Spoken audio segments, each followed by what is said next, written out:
Resistencia a insulina, hiperinsulinismo, ¿cuál es el mejor abordaje diagnóstico y terapéutico? Será brindada por Dr. José Max Molina.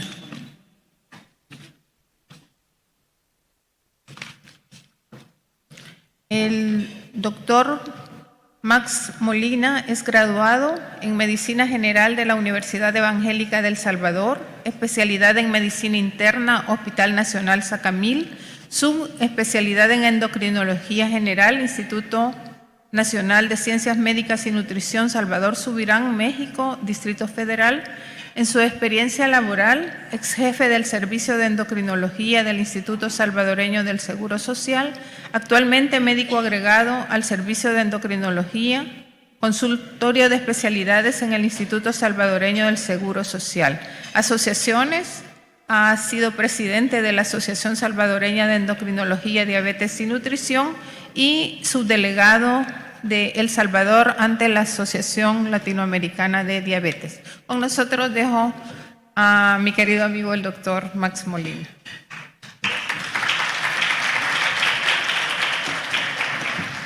Bueno, tengan buenos días a todos. En primer lugar, quiero agradecer al Comité Científico por la invitación a participar y voy a aprovechar subirme al carro de la pregunta que le hicieron a Rafael, porque precisamente tocó mucho de lo que vamos a platicar en estos minutos siguientes, que tiene que ver con un tema que ustedes saben que es de la práctica diaria. No tengo ningún conflicto de interés en esta presentación. Y cuando ustedes ven, digamos, yo traté de escoger esas fotografías pensando en lo que vemos a diario. Prácticamente todos los que atendemos pacientes con patología metabólica nos enfrentamos a ver personas de diferentes edades, con textura física, situaciones personales, y muchos de ellos tienen resistencia a la insulina y nos llegan a consultar por diversos motivos. Y por lo tanto, entonces el tema se vuelve importante porque es del día a día, es de lo que hacemos con nuestros pacientes. Y yo quiero establecerles una agenda con 4 puntos, básicamente hablar sobre el concepto de resistencia a la insulina y aquellos factores claves en la fisiopatología, hablar sobre el impacto clínico que tiene la resistencia a la insulina, dar un abordaje de diagnóstico y por último hablar de aspectos de tratamiento. Pero hay que comenzar con lo básico, y lo básico es recordar las acciones de la insulina. Entonces, en la parte de las acciones de la insulina, vamos a dividirlas en 2 etapas, la que tiene que ver con el postprandio, que cuando ya comimos, y la que tiene que ver con ayunas. Ustedes saben que cuando comemos la glucosa va a aumentar y la glucosa sirve como estímulo para la producción de insulina. Y lo que hace específicamente en cada uno de los 3 tejidos claves que metabólicamente nos interesan están reflejados ahí. El músculo esquelético aumenta el transporte de glucosa, permitiendo la entrada de la glucosa al músculo y la síntesis de glucógeno. A nivel del hígado, promueve la síntesis de glucógeno, la lipogénesis de novo e inhibe la gluconeogénesis. Y en el tejido adiposo, suprime la lipólisis y promueve la lipogénesis. Es decir, nos prepara para adaptarnos a la carga de nutrientes que vamos a recibir y lo que no se usa, almacenarlo adecuadamente. Y en ayunas, evidentemente, va a disminuir la secreción de insulina, se incrementa la gluconeogénesis hepática y la glucogenólisis, y hay una producción hepática de lípidos que disminuye, mientras que en el tejido adiposo aumenta la lipólisis como fuente de obtener energías para ese periodo donde no estamos comiendo. Y por lo tanto, entonces, tenemos que entender que la insulina actúa a través de la unión a un receptor específico para la hormona. El receptor de insulina actúa desde concentraciones subnanomolares de insulina y varía dependiendo de la función metabólica que tenga que cumplir. Es decir, que hay funciones metabólicas que se pueden lograr con cantidades pequeñas de insulina y funciones metabólicas que van a requerir una mayor cantidad de insulina. Por ejemplo, la captación de glucosa por el músculo obliga a tener concentraciones de insulina mucho más altas que el efecto que tenemos nosotros a nivel hepático.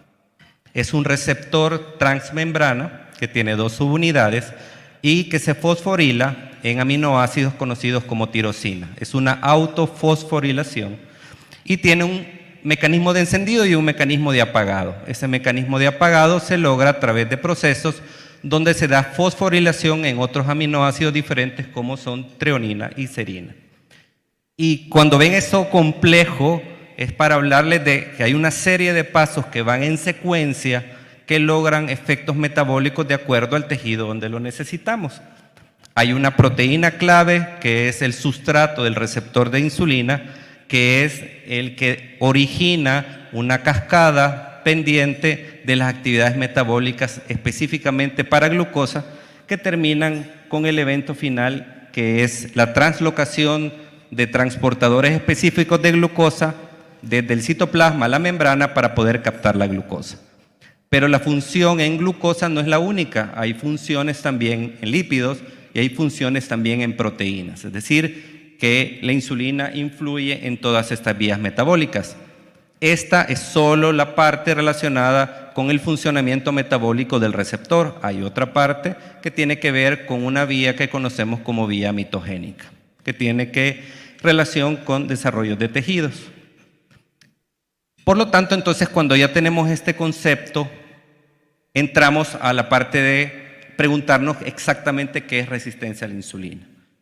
Y por resistencia a la insulina ustedes pueden buscar y decir, bueno, voy a ver qué se refiere este término exactamente, y en la mayoría de libros coinciden en que es una respuesta biológica alterada a la acción de la insulina en los tejidos blancos. Es decir, la insulina no funciona bien y va a generar una mayor secreción de insulina.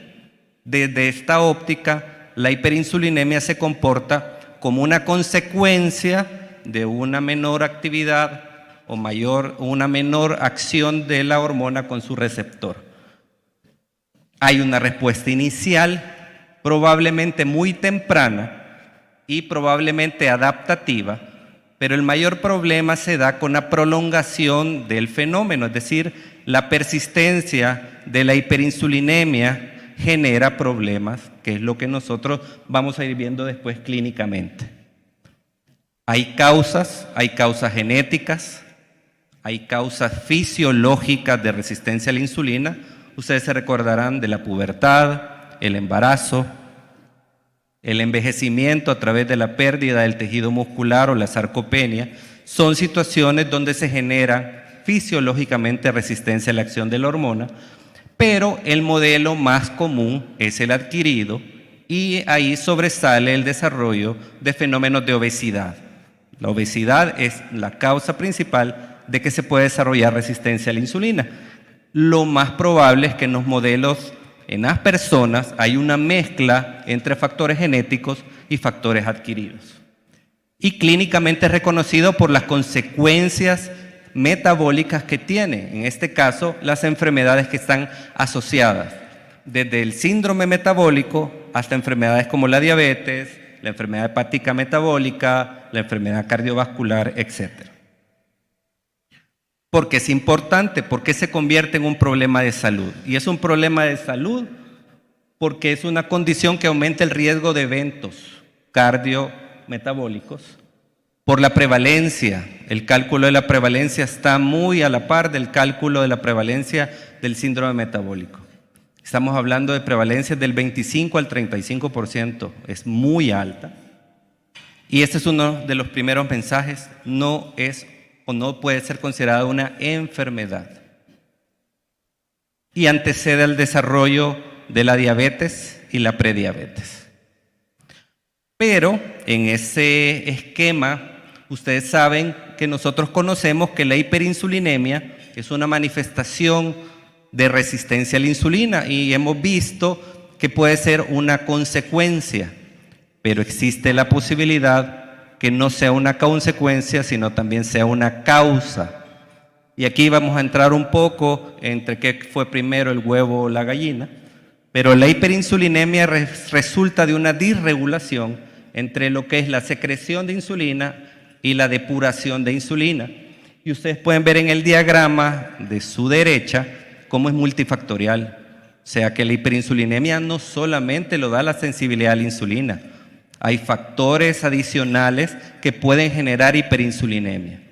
Puede haber hiperinsulinemia transitoria y puede haber hiperinsulinemia permanente. Sí se sabe que la preexposición a niveles altos de insulina sensibiliza a que se siga produciendo más insulina. Es decir, la célula beta se vuelve capaz de estar produciendo cada vez más. Y se especula en la posibilidad de que estemos ante un defecto primario y no secundario. Y hace muchos años se presentó en un congreso de ADA una conferencia magistral que hablaba de la posibilidad de que el fenómeno tuviera más su origen en una hipersensibilidad o una hiperfunción de la célula beta producida por diversos factores, sobre todo factores ambientales, y sobresalían lo que tiene que ver con la nutrición, porque hay muchos factores que hemos sido expuestos a lo largo de la década, producto de la industrialización de la comida, que lleva a que posiblemente estos factores desencadenen un aumento en la secreción de insulina como defecto inicial, y el aumento de la producción de insulina inicie el problema de la resistencia a la insulina. Es muy difícil la demostración mecanística de ese punto, es decir, llevarlo, porque ese modelo que se presentó fue un modelo in vitro, llevarlo al cuerpo y demostrarlo se vuelve muy difícil porque hay muchas variables que controlar, pero probablemente más importante que saber qué fue primero es lo que tiene que ver con el impacto que puede tener el tener hiperinsulinemia. La hiperinsulinemia es simplemente un marcador o influye en el proceso de la funcionalidad del receptor. Y pareciera que hay datos que sugieren que también tiene un efecto a nivel del receptor porque se genera algo que se llama resistencia selectiva a la insulina. ¿Qué quiere decir esto? Que hay funciones metabólicas que se ven alteradas y funciones metabólicas que no se ven alteradas en cada uno de los tejidos. Piénsenlo en función de que si yo tengo exceso de insulina, yo voy a correr el riesgo de tener una hipoglucemia. Eso es lo que esperamos. Pero el cuerpo se puede proteger, se adapta, compensa, haciendo una regulación a la baja en el número de los receptores de insulina, o sea que hay menos receptores en los tejidos, y eso me protege frente a la posibilidad de hacer una hipoglucemia. Y ustedes ven en la parte en rojo, casi todo lo que tiene que ver con producción o efecto potencialmente hipoglicemiante se ve disminuido. Pero los efectos a nivel de lípidos se conservan o se potencian a nivel de los tejidos. Es decir, seguimos acumulando lípidos en los tejidos y es posiblemente que esto sea un mecanismo inicialmente compensatorio para poder manejar el exceso de nutrientes que tenemos. El problema es cuando se prolonga en el tiempo y eso ya se convierte en una patología porque genera problemas donde se da lo que conocemos como lipotoxicidad. Y por eso entonces se juega un papel central lo que es el tejido adiposo. Ustedes pueden ver en la lámina cómo hay diferencias en marcadores inflamatorios y células entre el tejido adiposo de una persona delgada y una persona obesa. Y lo que ven en el paciente con obesidad es una respuesta adaptativa al aumento de ácidos grasos. El adipocito aumenta su tamaño, se hipertrofia, capta más lípidos, pero llega un momento que se vuelve disfuncional. Y la disfuncionalidad se acompaña de liberación de citoquinas, de disminución de adiponectina y hormonas que son beneficiosas, y eso perpetúa o genera un fenómeno inflamatorio a nivel sistémico. Si ven una visión más integrada, se dan cuenta cómo en la parte de arriba amarilla hay diferentes factores que conocemos que tienen que ver, por ejemplo, con factores ambientales, disruptores endocrinos, dieta, microbiota, genética, envejecimiento, que afectan el tejido adiposo y generan tres mecanismos centrales: una respuesta oxidativa con especies reactivas de oxígeno, una marcada inflamación y un acúmulo de lípidos en los tejidos que genera lipotoxicidad. Y a veces esa lipotoxicidad no solo queda en el tejido, sino que se aumenta la producción de ácidos grasos libres que pueden ser sustratos para otros tejidos. O sea, hay conexión entre la disfunción hepática, la disfunción del tejido adiposo y la disfunción muscular. Y eso genera en el fondo resistencia a la insulina. Y hay factores emergentes, es decir, no lo podemos separar, evidentemente por motivos de tiempo no podemos abarcar todo esto, pero solo quiero que recuerden que dentro de la resistencia a la insulina también mencionamos la deficiencia de vitamina D, afección de la microbiota intestinal y la alteración del ritmo circadiano del sueño como factores potencialmente relacionados en el desarrollo de la resistencia a la insulina. Y el espectro clínico de la insulina creo que todos lo conocemos porque es de lo que nosotros vemos a los pacientes. Hay una variedad de enfermedades crónicas que tienen que ver con la resistencia a la insulina. La más obvia es la diabetes tipo 2. Pero también está la enfermedad cardiovascular, donde no se sabe si es un efecto directo o es un efecto indirecto, producto de la hiperglucemia o de la hipertensión arterial que el paciente puede padecer, la enfermedad hepática metabólica, el síndrome de ovarios poliquísticos, enfermedades degenerativas como el Alzheimer, cáncer, etc. Y vamos a pasar a la parte que tiene que ver con el diagnóstico.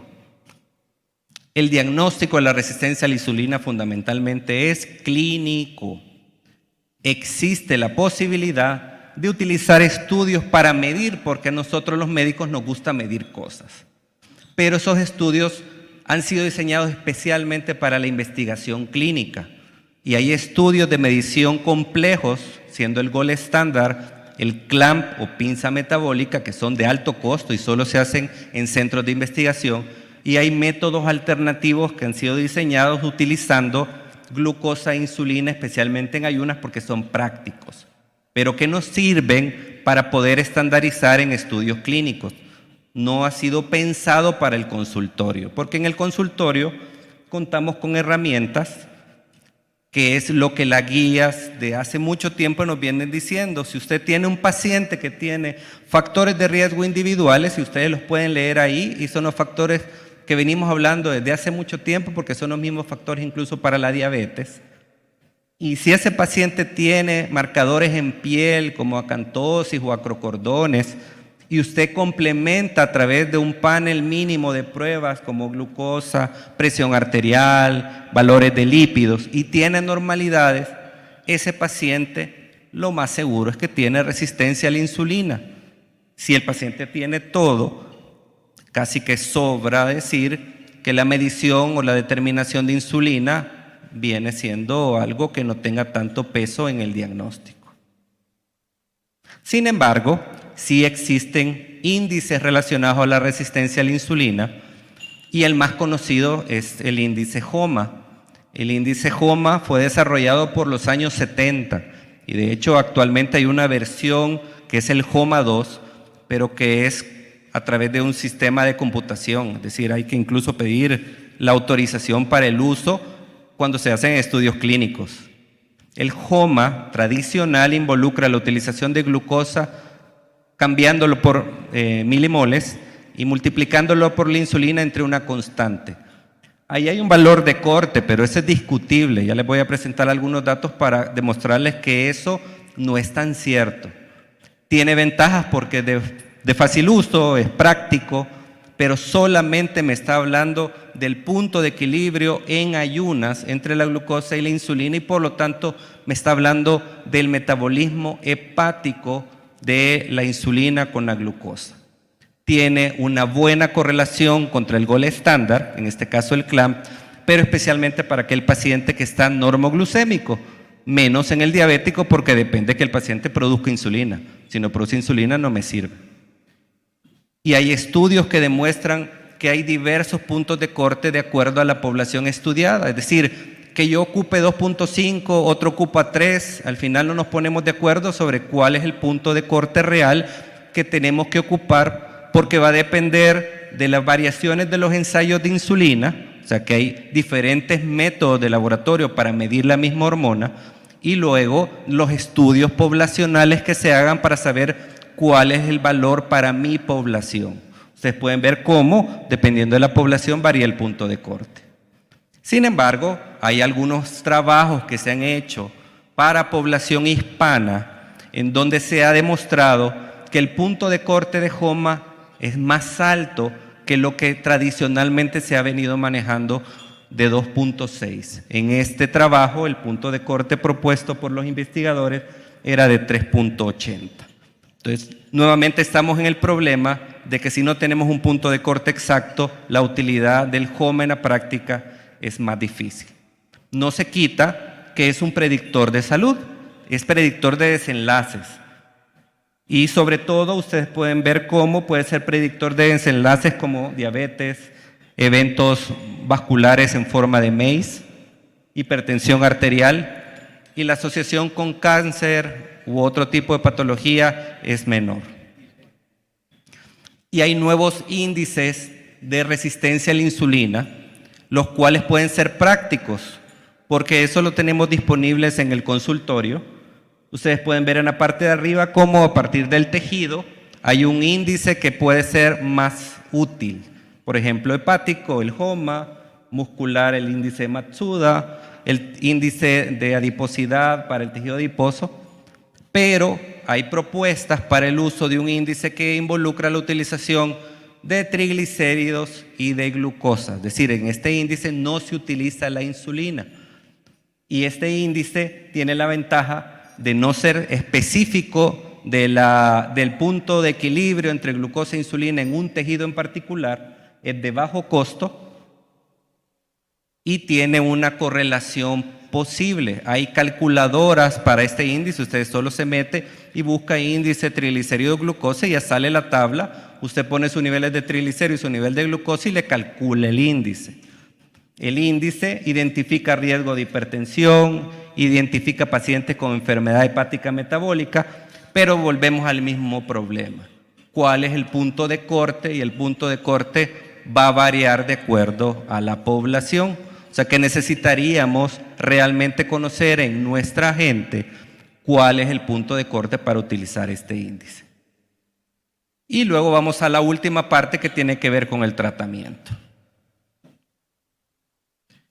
El tratamiento de los pacientes fundamentalmente es no farmacológico.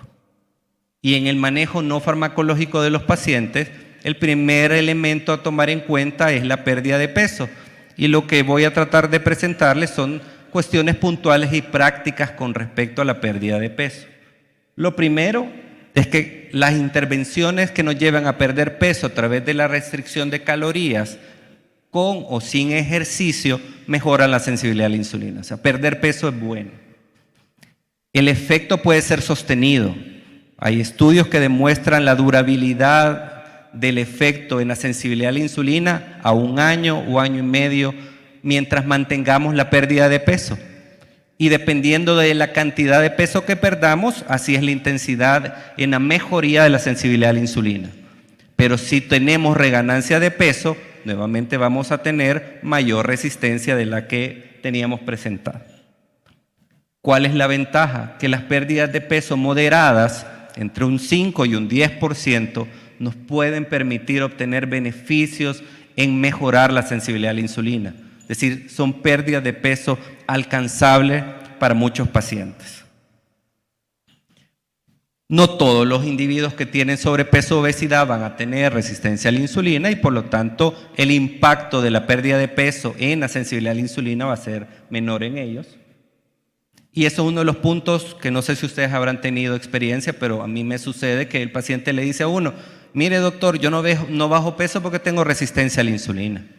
Hay estudios que demuestran que el paciente la resistencia a la insulina no es la causa por la cual el paciente no pierde peso. Es decir, si el paciente tiene resistencia a la insulina, lo que tiene que hacer es revisar los patrones de dieta y ejercicio y no asumir que es la insulina la responsable de que el paciente no pierda peso. No parece que haya una composición de la dieta que sea mejor que otras. Sí hay estudios con diferentes patrones de dieta, la dieta mediterránea, la dieta vegetariana, la dieta DASH, pero en general no hay un patrón uno sobre otro que diga este patrón es el mejor para resistencia a la insulina. Lo importante es que el paciente tiene que comer saludable. Y el mejor prototipo para evaluar el impacto de la pérdida de peso en resistencia a la insulina lo vemos con los pacientes sometidos a cirugía bariátrica, porque son los que pierden más cantidad de peso. Y ustedes pueden ver en la tabla cómo los pacientes obesos normotolerantes y los pacientes obesos diabéticos van a tener menos sensibilidad a la insulina, o sea, van a ser más resistentes, pero eso va a mejorar después de la cirugía a través de la pérdida de peso.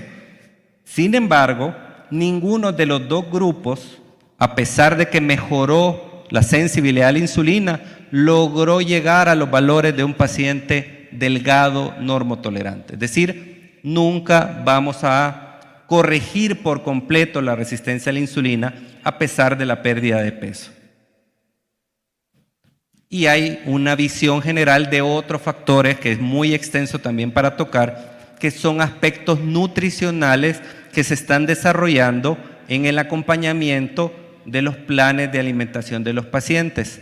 Si tienen oportunidad en algún momento de investigar un poquito sobre lo que es la crononutrición, está haciéndose mucha investigación con respecto en entender que no solamente es cuánto como, qué es lo que como, sino cómo hago el proceso de comer, el tiempo que como, si hago precargas de proteínas o de grasa antes de comer los carbohidratos, es decir, si hay un orden en el plato de comida de cómo debo ir yo comiendo los alimentos, aspectos que tienen que ver, por ejemplo, con el uso de fibra, aspectos que tienen que ver con reducir el contenido de carbohidratos de mi plato de comida, si como rápido o como lento, y tiene que ver algunos factores adicionales del ejercicio que ya lo vamos a ver a continuación. El ejercicio es el otro pilar del tratamiento. El ejercicio aumenta la captación de glucosa y mejora la sensibilidad a la insulina.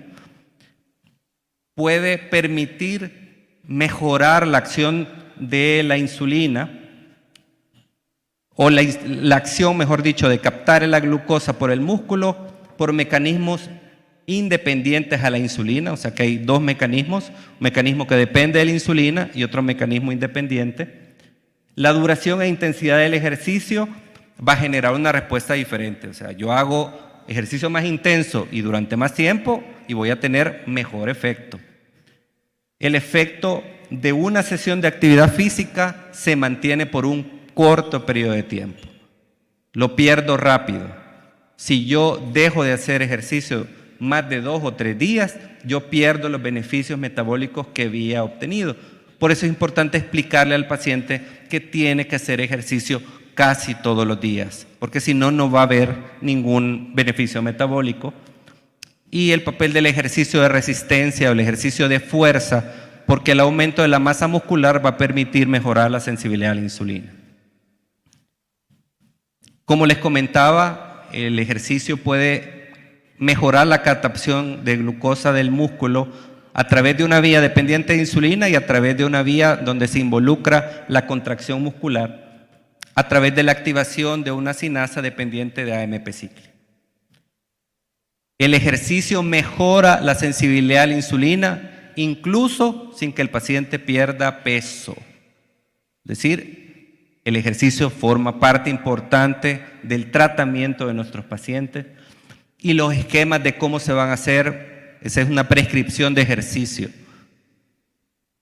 No hay un esquema uno sobre otro, hay patrones evaluados, por ejemplo en esto, esquemas de ejercicio con intensidad moderada, pero con incremento progresivo hacia una intensidad alta de ejercicio, mejoran la sensibilidad a la insulina. Pero no todos los pacientes tienen la misma capacidad física, o sea que de alguna manera va a haber que individualizarla. Y pareciera que lo más conveniente es la combinación entre ejercicio aeróbico o cardiovascular y ejercicio de resistencia. En este estudio, por ejemplo, que fue una cantidad poquita de pacientes porque les hicieron clamp, vieron que el grupo donde se dio la combinación versus el control, la sensibilidad a la insulina aumentó en un 77%. y se correlacionó con el aumento o la mejoría del área transversal del músculo, y el aumento muscular de la densidad normal, es decir, aumentó la masa muscular del paciente y mejoró la sensibilidad a la insulina. Y en la última parte, que tiene que ver con fármacos, lo primero es que no hay fármacos específicos para la resistencia a la insulina. Y el tratamiento está dirigido a las manifestaciones de la resistencia a la insulina. Diabetes, hay una charla del uso de metformina en ovarios poliquísticos, pero estamos hablando de patologías concretas. Ni metformina, ni inhibidores de SGLT2, ni agonistas del receptor de GLP-1, ni tienen receptores ni transportadores en los tejidos que expliquen de dónde van a tener un efecto directo en mejorar la sensibilidad a la insulina. Probablemente las glitazonas tengan la posibilidad de tener un efecto más insulino sensibilizante a nivel del tejido adiposo, pero ustedes saben que por su panel de efectos secundarios en general fueron tendiendo a ser menos usadas en la práctica, y la posibilidad de combinar terapias farmacológicas en casos como el que les presento en la derecha, que son pacientes diabéticos, en donde la combinación, en este caso de exenatida con rosiglitazona, mejoró la sensibilidad a insulina mejor o más que cada una de las moléculas por separado. Y en esa tabla he querido agrupar los fármacos de acuerdo al mecanismo relacionado con la resistencia a la insulina y su efecto. Pero me voy a detener por cuestiones de tiempo en metformina, porque todos tenemos la idea que metformina es un fármaco para mejorar la sensibilidad a la insulina. Y pareciera que no es tan cierto, porque si nosotros consideramos sensibilidad a la insulina o resistencia, estamos hablando de la posibilidad de captación de glucosa periférica. Y captación de glucosa periférica es captación muscular. Y eso metformina no ha demostrado que aumente. Por lo tanto, un fármaco insulino sensibilizador a nivel del músculo no lo es. El efecto se da sobre todo a nivel hepático, probablemente disminuyendo la gluconeogénesis hepática, pero fundamentalmente porque tiene la capacidad de disminuir la lipólisis y la producción de ácidos grasos libres, y por lo tanto disminuye el fenómeno de lipotoxicidad hepática. Entonces, es importante entenderlo, porque así nosotros podemos comprender también qué es lo que está pasando con nuestro paciente. Los otros fármacos, su efecto es más indirecto, probablemente mediado por pérdida de peso, por mejoría de la gluco o de la lipotoxicidad. Y esta es la última. Hay una deuda en el tratamiento del paciente diabético desde el punto de vista de que no se han logrado desarrollar fármacos sensibilizadores a la insulina per se. Y se nos plantea incluso que ustedes pueden ver que un paciente puede perder peso con un agonista del receptor de GLP-1, pero siempre va a haber algún grado de resistencia a la insulina que no está cubierta. Y por lo tanto, esa brecha sigue existiendo y probablemente es necesario el acompañamiento de algunas terapias combinadas que pueda permitir junto con la dieta y el ejercicio. Y los mensajes finales: la resistencia a la insulina es una condición fisiopatológica asociada al desarrollo de enfermedades cardiometabólicas. La identificación de pacientes se inicia a partir de factores de riesgo clínicos complementados con exámenes de laboratorio. Sin embargo, el uso rutinario de insulina no es recomendado. El tratamiento se enfoca en pérdida de peso o manejo de peso, alimentación saludable, ejercicio regular, descanso adecuado y manejo del estrés. No hay tratamiento farmacológico específico y los fármacos son utilizados para las condiciones específicas de complicaciones asociadas a la resistencia a la insulina. Muchas gracias.